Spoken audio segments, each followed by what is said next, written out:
No.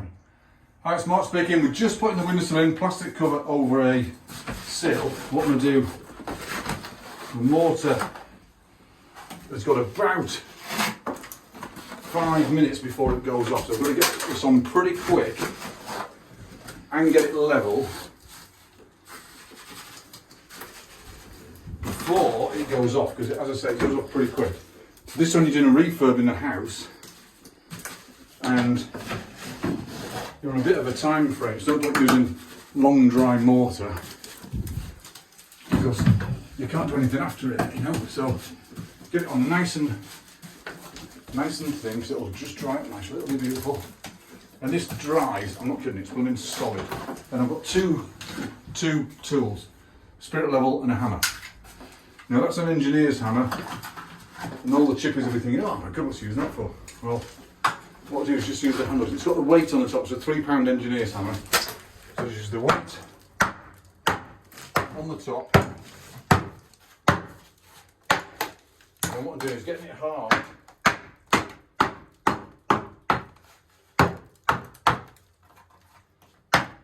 And then we'll see if it's level in 4 or 5 places. So we're, see the bubbles in the middle just about there? We're a little bit high on this side, so we'll take this side down.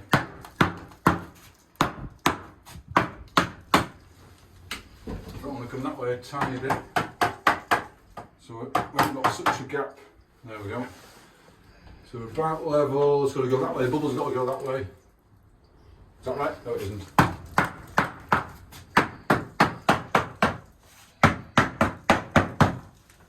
And our bubble's in the middle there. It's in the middle there.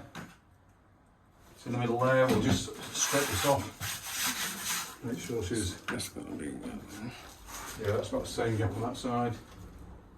That's in the middle. So that we know our windowsill is now level to the earth. Do a couple of crossies just to make sure. Yeah, she's level crossy. Level crossy, do one front to back. And I could do come down to the front. Just give her a nice slant at the front. There we go, she's nice and level in all directions.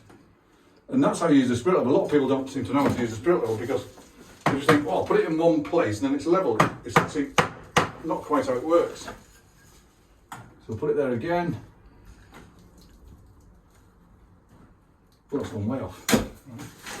Upside down. Now, that mortar is now starting to dry. Now, the mortar is not to glue it in place. The mortar is to make sure it's in the right place. So that will glue nice and dry. Now mortar eventually turns to sand because everything in building originally was sand, right? All plaster, chipboard, cement, mortar, bricks were all sand when they started. So that will turn to sand eventually. So what we need to do is then glue it in on the edges with some CT1 is what I use. It's a really nice glue. So we'll do it under there around the edges when we know it's in the right place. Because that will go up in about 5 minutes. Little tube of glue around the edges to keep it there, level as you like, it's done forever. And it won't move for 50 years, that. It'll be solid for 50 years. So, job done, quick coat of plastic paint on the top to tidy it up and make it look nice. And then we've got a nice windowsill to finish. All right, Mark speaking, see you soon. Top job, thanks.